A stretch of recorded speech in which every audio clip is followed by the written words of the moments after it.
عبداللہ بن مسعود سے روایت کیا ہے، انہوں نے نبی کریم صلی اللہ علیہ وسلم سے کہ آپ نے فرمایا کہ بلال کی اذان تمہیں سحری کھانے سے نہ روک دے، کیونکہ وہ رات رہے سے اذان دیتے ہیں، یا یہ کہا کہ پکارتے ہیں، تاکہ جو لوگ عبادت کے لیے جاگے ہیں وہ آرام کرنے کے لیے لوٹ جائیں، اور جو ابھی سوئے ہوئے ہیں وہ ہوشیار ہو جائیں۔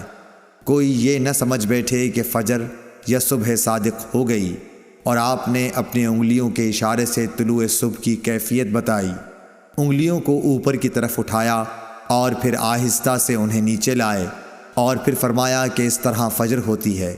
حضرت ظہیر راوی نے بھی شہادت کی انگلی ایک طرف رکھی، پھر انہیں دائیں بائیں جانب پھیلا دیا۔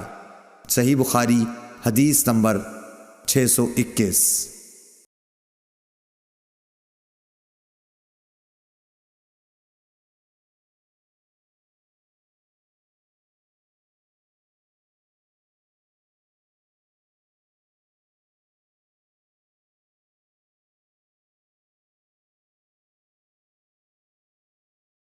عبداللہ بن بریدہ نے عبداللہ بن مغفل مزنی سے روایت کیا ہے کہ رسول اللہ صلی اللہ علیہ وسلم نے 3 مرتبہ فرمایا کہ ہر 2 اذان و اقامت کے درمیان ایک نماز کا فصل دوسری نماز سے ہونا چاہیے۔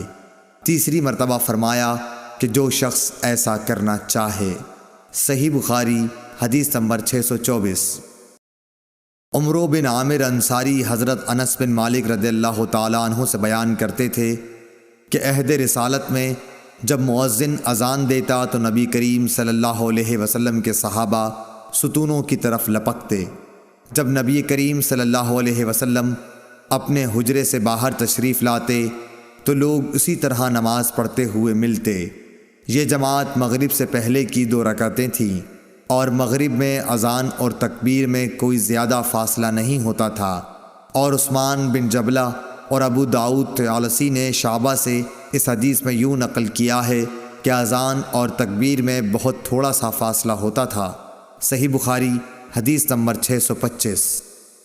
عروہ بن زبیر نے خبر دی کہ ام المومنین حضرت عائشہ رضی اللہ تعالی عنہا نے فرمایا کہ جب مؤذن صبح کی دوسری اذان دے کر چپ ہوتا تو رسول اللہ صلی اللہ علیہ وسلم کھڑے ہوتے اور فرض سے پہلے 2 رکعت سنت فجر ہلکی پھلکی ادا کرتے۔ صبح صادق روشن ہو جانے کے بعد پھر داہنی کروٹ پر لیٹ رہتے، یہاں تک کہ مؤذن تکبیر کہنے کی اطلاع دینے کے لیے آپ کے پاس آتا۔ صحیح بخاری حدیث نمبر 626۔ عبداللہ بن بریدہ نے عبداللہ بن مغفل رضی اللہ تعالی عنہ سے روایت کیا ہے کہ نبی کریم صلی اللہ علیہ وسلم نے فرمایا کہ ہر 2 اذان و تکبیر کے بیچ میں نماز ہے، ہر 2 اذانوں کے درمیان نماز ہے۔ پھر تیسری مرتبہ آپ نے فرمایا کہ اگر کوئی پڑھنا چاہے۔ صحیح بخاری حدیث نمبر 627۔ وہیب بن خالد نے ابو ایوب سے بیان کیا، انہوں نے ابو قلابہ سے مالک بن حویرث صحابی سے کہا کہ میں نبی صلی اللہ علیہ وسلم کی خدمت میں اپنی قوم بنی لیس کے چند آدمیوں کے ساتھ حاضر ہوا، اور میں نے آپ کی خدمت شریف میں 20 راتوں تک قیام کیا۔ آپ بڑے رحم دل اور ملنسار تھے۔ جب آپ نے ہمارے اپنے گھر پہنچنے کا شوق محسوس کر لیا تو فرمایا کہ اب تم جا سکتے ہو، وہاں جا کر اپنی قوم کو دین سکھاؤ اور سفر میں نماز پڑھتے رہنا۔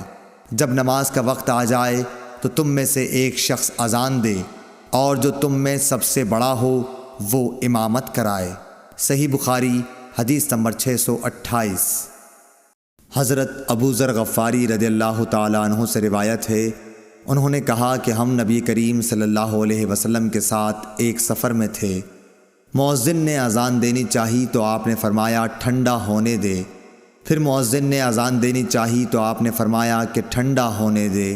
پھر مؤذن نے اذان دینی چاہی تو آپ نے پھر یہی فرمایا کہ ٹھنڈا ہونے دے، یہاں تک کہ سایہ ٹیلوں کے برابر ہو گیا۔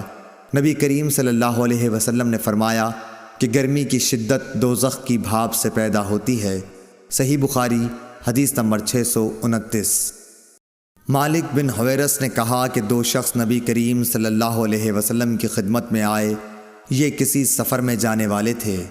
آپ نے ان سے فرمایا کہ دیکھو، جب تم سفر میں نکلو تو نماز کے وقت راستے میں اذان دینا، پھر اقامت کہنا، پھر جو شخص تم میں عمر میں بڑا ہو وہ نماز پڑھائے۔